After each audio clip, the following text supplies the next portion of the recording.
18 months. Analysts say they are encouraged by this morning's results after several days of chaotic trades in which many companies lost billions and investors saw their 401ks and IRAs plunge.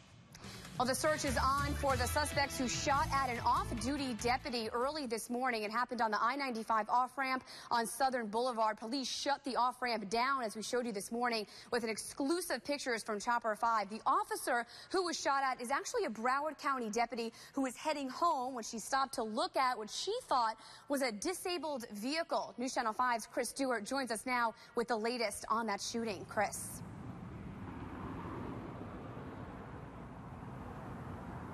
Well, West Palm Beach police say they're looking for 2 people right now. Now, we're standing at the corner of Southern Boulevard and Flagler right now. This is where this Broward County Sheriff's deputy's car came to rest. This is where she was able to finally call for help after coming face to face with a gunman who opened fire. Police centered their investigation here for much of the morning. Investigators looking through the deputy's car that now has a bullet hole in the driver's side window. We saw the deputy here talking to her colleagues. She was walking away okay, uninjured. But take a look at this exclusive Chopper 5 video. I'll take you to where all this started around 6 o'clock this morning. I-95 North, the off-ramp at Southern Boulevard.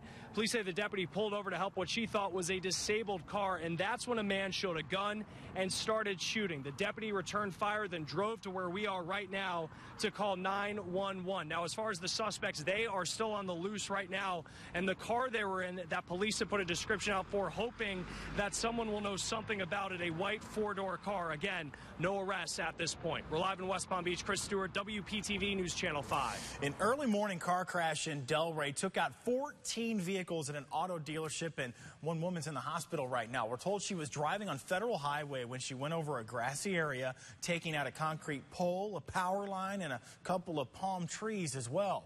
Before swiping those cars, most had very bad damage, and they were some of the best at the dealership. We had a Maserati with 4,000 miles on it. I mean, beautiful 370Z Nissan, immaculate, where I was working a deal on it yesterday, and now it's gone. So, a lot of cars. Never see that in the morning, right? Delray Beach Fire Rescue says the driver is being treated for injuries and is expected to be okay. Investigators in North Palm Beach are trying to solve a mystery after a body was found behind the Publix off of North Lake Boulevard. Deputies are calling the death suspicious. It is not clear right now who she is or even how she died. The body was found by a maintenance worker yesterday afternoon. A Palm Springs couple is facing child neglect charges. Prosecutors say Brandy and Robinson Gabriel left 5 children home alone in an apartment on Dale Road over the weekend. Detectives say the oldest child was 9 years old, and he was responsible for taking care of his younger siblings. The older child could take care of a little bit of his siblings, but he's not going to be able to, take care of a child that young, and that child cannot fend for itself.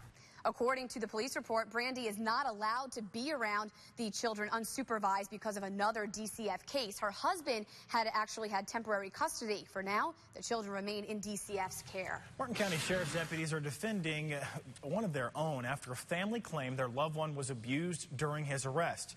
This is the picture the family gave us of Jamel Adamson after his arrest.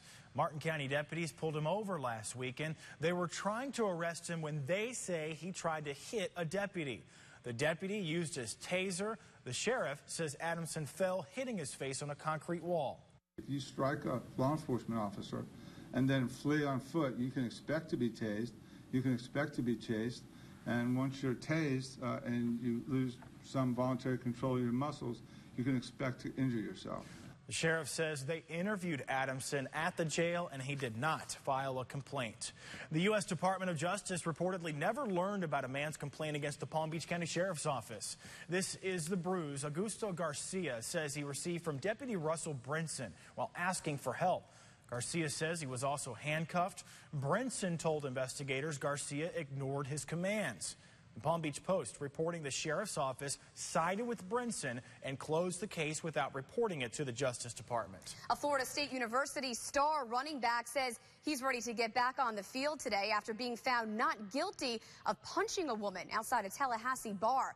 A jury found 19-year-old Dalvin Cook not guilty of misdemeanor battery charges yesterday after deliberating for only less than 30 minutes. Shortly after the verdict, the football team reinstated Cook from his suspension. He's expected to be one of FSU's top offensive players this season. And here's a twist to a back-to-school story. The first day of school in one Florida county turned very controversial when a student drove up with Confederate flags flying from her pickup truck. Malcolm Johnson from our sister station in Fort Myers reports the student was turned away when she arrived at the school. Of the 3 flags on this white pickup truck, 2 of them stopped